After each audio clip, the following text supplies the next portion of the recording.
desagüe pluvial en edificios de altura.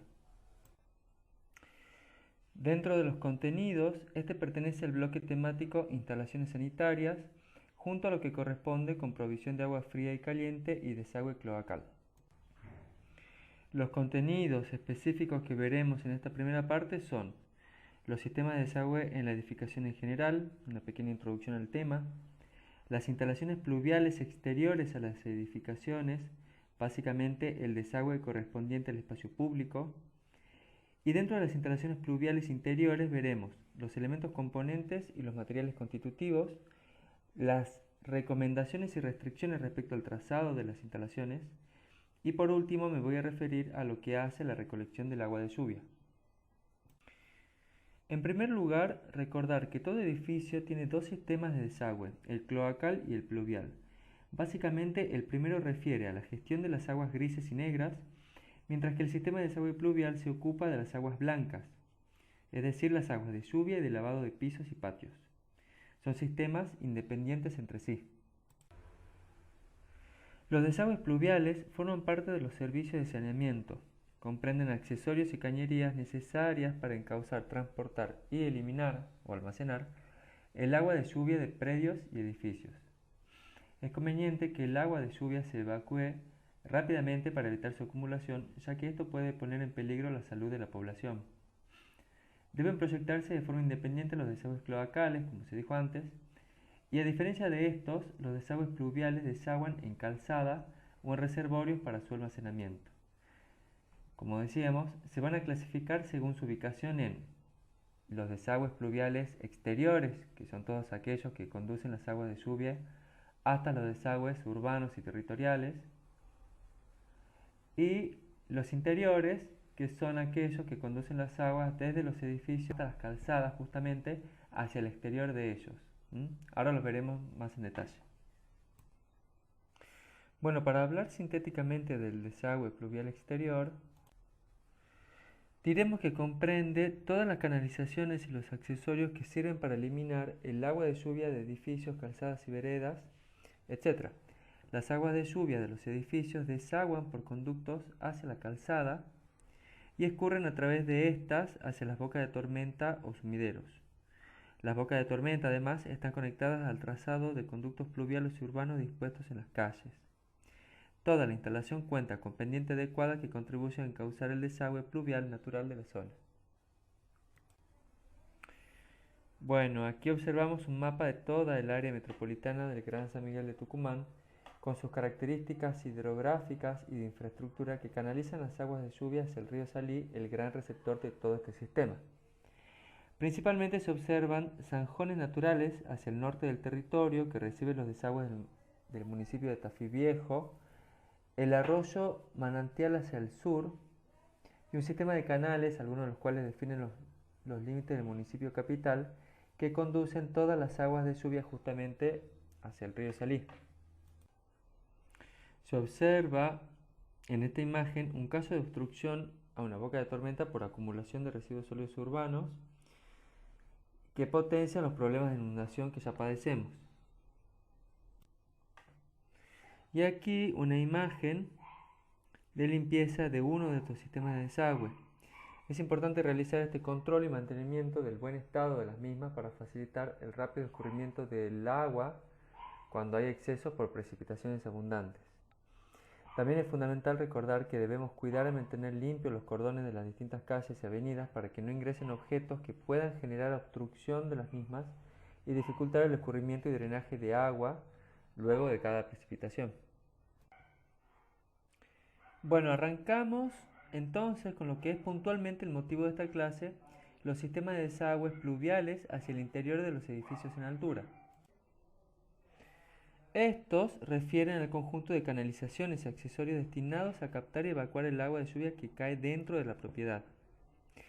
La instalación interna se conecta con el exterior a través del cordón de vereda del inmueble. Bueno, en primer lugar vamos a repasar cuáles son los elementos componentes de un sistema pluvial. Ellos son la canaleta que recibe desagües de techos inclinados, los embudos que recogen los desagües de techos planos, de losas, que deben tener las pendientes necesarias para conducir las aguas hacia los embudos con la carpeta de nivelación. Tendremos también las rejillas de piso ubicadas en balcones y pequeñas superficies. Luego tenemos los caños de lluvia que conducen de manera vertical estos desagües hacia planta baja o al nivel de desagüe. En este nivel encontramos la boca de desagüe que puede ser abierta o tapada según sea la necesidad, ¿verdad? Si va a recibir agua de esta misma superficie, entonces será abierta. Y por último tenemos el conductal o albañal, que es el elemento que transporta de manera horizontal, con la pendiente necesaria, los efluentes pluviales hacia el desagüe final. Hacia la derecha podemos ver cuáles son las denominaciones y la simbología de cada uno de estos elementos componentes a utilizar en planimetrías. Entonces, aquí hacia la izquierda tienen un detalle de todos los elementos involucrados, mientras que a la derecha vemos los materiales usados. Polipropileno, el policloruro de vinilo, el conocido como PVC, la chapa galvanizada, el hierro fundido y los utilizados para las mamposterías. Bien, aquí vemos ejemplos de embudos según uno de los catálogos que utilizamos y que les dejamos al final de la clase. Este elemento puede ubicarse en el centro de la superficie de desaguar o también hacia las esquinas. Los tenemos con salida vertical, con salida lateral o embudos donde la recepción del agua es mediante una rejilla vertical. Los embudos se comercializan de manera que puedan adaptarse al caso que nos toque, o más bien que definamos durante la etapa de proyecto, en función de los espesores de la carpeta de nivelación que podamos tener sobre la losa. Aquí se observa un detalle perspectivado de una losa de hormigón armado. Sobre ella tenemos una barrera de vapor, luego una carpeta de nivelación y finalmente las capas de terminación de este elemento. En este caso, el desagüe se resuelve mediante un embudo con salida vertical de hierro fundido de 20 por 20 centímetros y un caño de lluvia de 110 milímetros de diámetro. Aquí vemos detalles de canaletas. A ellas las podemos encontrar de PVC rígido o de material metálico resistente a la corrosión. Vemos aquí el caso de las rejillas de piso. Estas se utilizan para desaguar superficies menores a los 10 metros cuadrados. Solamente en el caso de tener, como en el corte de la derecha, canillas de servicio o piletas de lavar en balcones, se permite que estas superficies tengan pileta de piso abiertas y formen parte del sistema cloacal, pero solo en estos casos. Bueno, aquí alguna información respecto a los caños de lluvia. Esto también se tomó de uno de los catálogos aportados en la bibliografía. Aquí vemos diferentes elementos para lograr vinculaciones, cambio de dirección o para vinculación de ramales a caños principales, por ejemplo. Bien, los elementos de acceso al sistema pluvial son, como dijimos antes, las bocas de acceso. Es importante que éstas se ubiquen siempre en las uniones entre caños y conductales o entre diferentes conductales, de manera tal que se logren desobstrucciones sencillas en caso de ser necesario. Si las bocas de desagüe son abiertas, permiten también la captación de agua de lluvia o de lavado de patios y de pisos. Algunos ejemplos de este artefacto. Aquí tenemos un esquema que ilustra claramente lo que dijimos antes.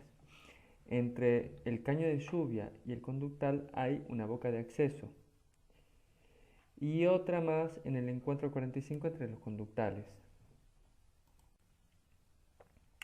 Respecto a los conductales, su trazado debe tener el menor desarrollo de cañería y una distancia mínima de 40 centímetros tanto al eje medianero como a otras instalaciones como la del desagüe cloacal. Deben evitarse los cruces y superposiciones con otras instalaciones, pero en caso de ser necesario, la longitud máxima entre las bocas de desagüe es de 1,20 m.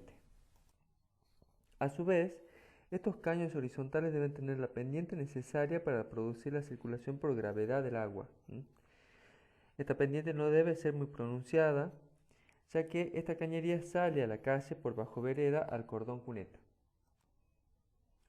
Debe darse siempre una cierta inclinación a la cañería horizontal en el sentido de circulación del agua por la calle. Entre las recomendaciones del trazado, tenemos que el diámetro de este elemento no debe superar los 100 milímetros. Y junto a lo que decíamos en la diapositiva anterior, el ángulo mínimo de conexión entre los desagües internos y externos será de 90 grados, preferentemente un ángulo de 22 grados 30 minutos a favor de la pendiente de la calle, quedando completamente prohibido una inclinación en contra de esta pendiente. Esta prohibición se hace extensiva a las bocas de desagüe como se ve en esta imagen. Y bueno, todos estos elementos que hacen al sistema de desagüe pluvial deben estar en conformidad con las normas IRAM del Instituto Argentino de Normalización y Certificación, muchas de ellas inspiradas en las internacionales ISO. En esta imagen vemos un edificio en altura de baja complejidad en donde se señalan los puntos de conexión del sistema de desagüe pluvial del edificio al nivel de la calzada. En esta otra vemos el nivel de terraza con una canaleta y caño de lluvia de un techo inclinado que desagua a la losa. Y en esta se ven dos embudos que reciben finalmente toda el agua superficial de este sector del edificio.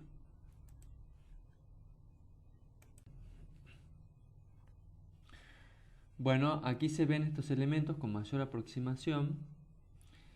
Es importante señalar el error en la ejecución del desagüe del techo inclinado de chapa a la canaleta por la siguiente razón.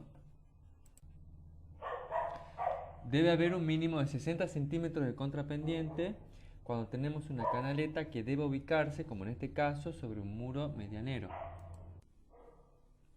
Aquí lo que se observa es la buena resolución del desagüe en uno de los balcones de este edificio.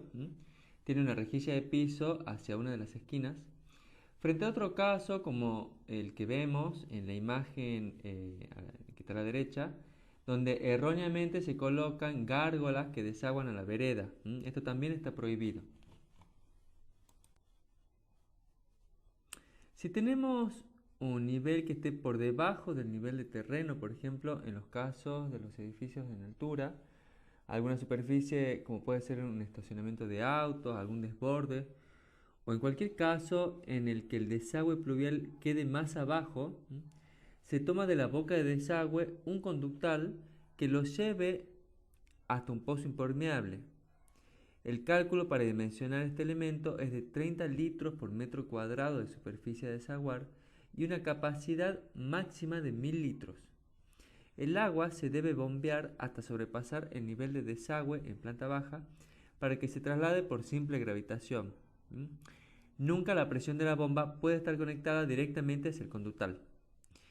Por otro lado, hay que tener en cuenta que si ese pozo de bombeo no tiene una rejilla en su parte superior, tenemos que proveer alguna cañería para ventilar ese espacio de acumulación de agua de lluvia.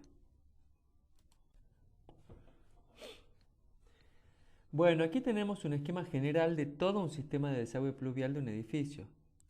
Se puede apreciar, pese a la falta de nitidez de la imagen, que el pozo de bombeo pluvial se conecta a una boca de desagüe de planta baja, pero desde un nivel que está por encima de esta boca de desagüe. En esta diapositiva sí se aprecia mejor esta resolución con todas las cañerías de ventilación necesarias y algunas imágenes de las bombas. Hacia la izquierda vemos una síntesis de lo que se dijo hasta aquí respecto al pozo de bombeo pluvial y a la derecha algunos tópicos sobre las bombas. Bien, para finalizar esta primera parte del tema de desagüe pluvial, nos referiremos sintéticamente a lo que es recolección de agua de lluvia. Entre las previsiones para este siglo XXI está el aumento sostenido de la población. Se entiende que alrededor del año 2100 se llegará al nivel máximo en la cantidad de habitantes, por lo que todo este siglo la demanda de agua y de otros bienes de la tierra será creciente.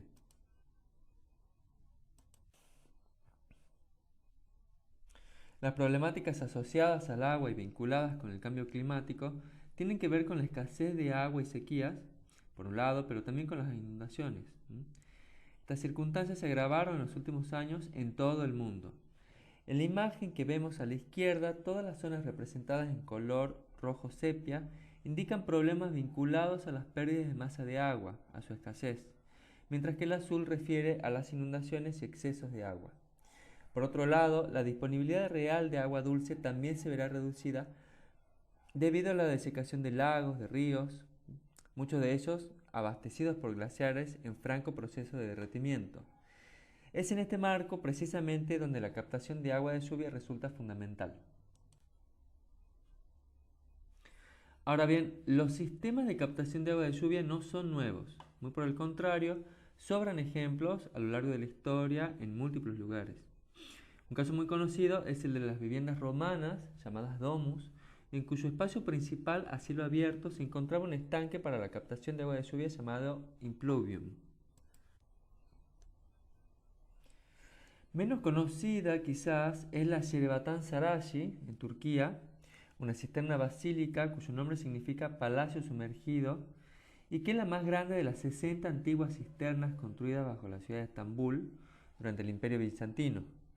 La cisterna se construyó para evitar la vulnerabilidad que significaba para la ciudad que durante el asedio se destruyera el acueducto de Valente, una obra de infraestructura que abastecía de agua a la ciudad. Esta diapositiva representa la distribución del consumo de agua en un hogar. Prácticamente la mitad puede ser sustituible por agua de lluvia que no exija proceso de potabilización. Aquí en la imagen de la izquierda vemos un mapa de isoyetas de la República Argentina donde se observan las curvas trazadas en función a los niveles de precipitación de cada territorio. En la imagen de la derecha se ve un climograma de San Miguel de Tucumán y lo que queremos recordar con esto es que vivimos en una zona con altos niveles pluviométricos, que pueden llegar a los 200 milímetros en los meses de verano y a los 1250 milímetros a lo largo de todo el año. En Argentina tenemos un instrumento técnico incorporado al Código de Edificación de la Ciudad de Buenos Aires y que nos sirve de referencia en el tema. El artículo 3.2.13 establece directrices para los planos edilicios que estén por encima de los 2,60 m, exceptuando aquellos inmuebles de propiedad horizontal y o multifamiliares de menos de 4 plantas, edificios cuya superficie sea menor a los 200 metros cuadrados cubiertos y algunos otros casos que puedan determinar las autoridades de aplicación. En zonas donde pueda negarse el cordón vereda por fuertes lluvias, será conveniente diseñar la instalación para que los desagües del primer y segundo piso lo hagan de manera independiente del sistema. Las acciones que se pueden tomar a nivel urbano para evitar los anegamientos y la acumulación de grandes masas de agua son, por un lado, evitar la tala de árboles, ¿no? Sé que las raíces retrasan el desplazamiento y evitan el alud. La creación de espacios verdes, evitando así la multiplicación de superficies duras. Y después la construcción de terrazas ajardinadas. También es importante generar una cultura de reutilización del agua, que no tenga tratamiento de potabilización para actividades como riego, limpieza, depósito de inodoros, migitorios. Y otras que sí exigen tratamiento de potabilización para el consumo doméstico. Y a nivel domiciliario, las acciones que se pueden llevar adelante son utilizar tanques ralentizadores en las viviendas y después disponer de tanques de reserva exclusivos para los depósitos de agua de lluvia con todos los dispositivos que estos exigen.